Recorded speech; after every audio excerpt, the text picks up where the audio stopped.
right now we're at the Rally Voyageurs. We're following three teams, Trevor, Andrew, and Eric. You just have that interesting spectrum of competition. Looks like fun, I want to do this. It's not as hard as it sounds. Find your local club. The big challenge this weekend is driving as fast as I can because I got some fast guys to beat. Maybe a turbo on its way out or something. Looks like we're missing an Andrew Miller. That's not good. What's up with Miller? Okay.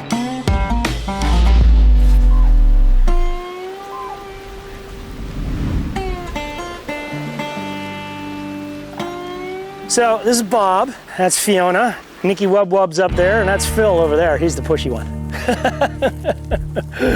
So one of the competitors this weekend is Andrew Miller. Goats, rally cars, turkeys, ducks, you name it. He has been around this sport for over 20 years and is well known and well loved. He's a very good guy. He is a very quick driver. He should do well at these events. This is a 1995 Subaru WRX that was my daily driver when we lived in Hong Kong. And then I shipped it to Malaysia and I rallied it in Malaysia for a couple of years. And since then it has been rattling around the Canadian rally circuit.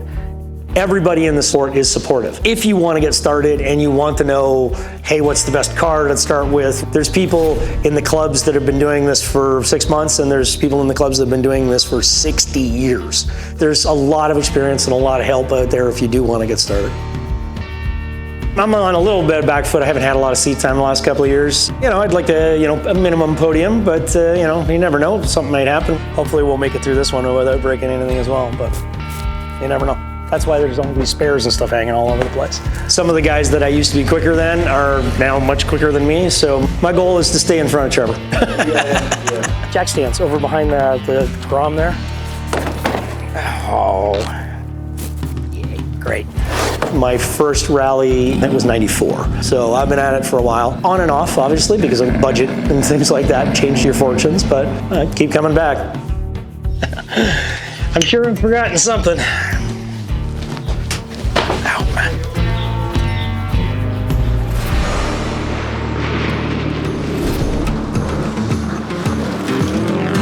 Rally is definitely a series of little victories. Because it happens on roads that are constantly changing, the old saying is we don't do 10 turns 100 times, we do 1,000 turns once. If you get here fully prepared ahead of time, that itself is a victory. And then it just comes down to staying on the road. I feel after the first stage or two, you find out who in the pack is competition, and Miller, I think, beat us on the first stage. He was not someone that was actually in my radar originally. L4 over late crest. Those other people still keep you on your toes, and it's fun to have those little battles out there for sure. L5 over 70. Not that right. I always kind of feel out the flow before pushing too hard, because that always leads in bad results or off the road. Because you're racing on these closed roads, you start 1 minute apart or 2 minutes apart, so you don't know where your other competitors are. So you're risking going as fast as you can, but with as little damage as you can on the car. First stages were slippy. There was a lot of loose gravel. We were short shifting and the car just got extremely loose.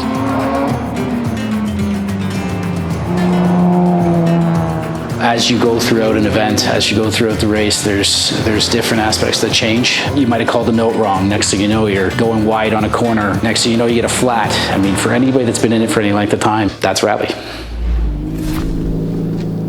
Whenever you finish a stage, you always find out who's still stuck on the stage by who's showing up back at the finish line before other people. Looks like we're missing an Andrew Miller, maybe. That's not good. I heard.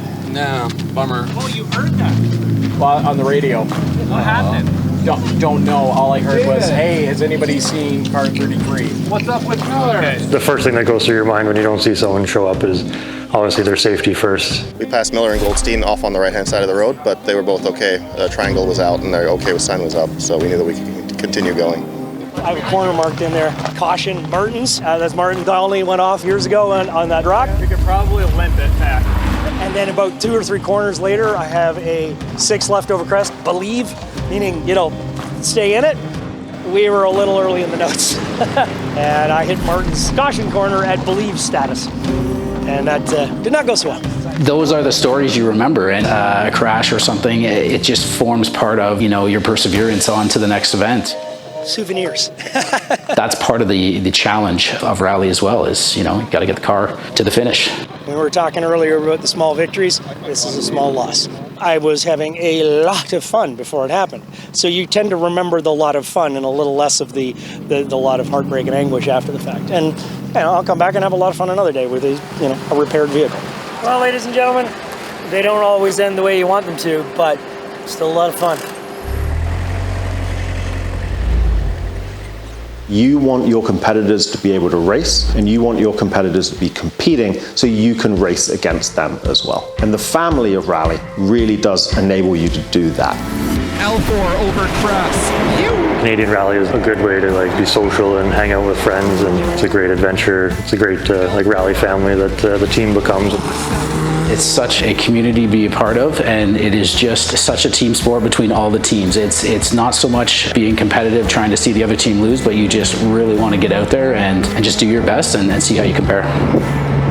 As the times unfolded, found that we are close with some of our other competitors, and that this actually, in addition to everything else that we're enjoying about being out here and driving fast, we had some excitement around comparing, who picked up a few seconds here, who dropped down there.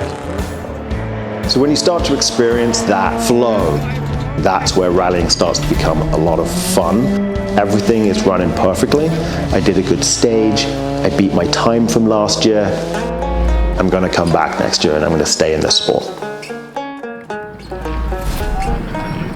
Being our own service crew has its challenges. We're trying to balance eating, hydrating, staying cool with what we have to do on the car. But fortunately, we don't have to do a lot. Given that we drive the car to and from events, we're always aware of the fact that we need to be able to drive it home, but we're still in it. And there are some teams, unfortunately, that are not.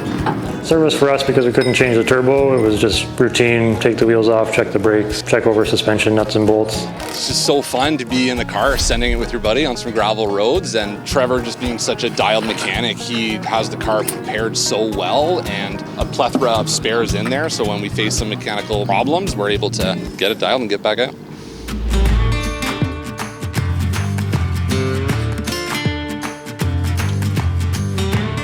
Every rally has its stories. Anything can happen in rally, but you just keep driving until you can't anymore. Part of the adventure is overcoming those changes in your car. Still drove the wheels off of it, but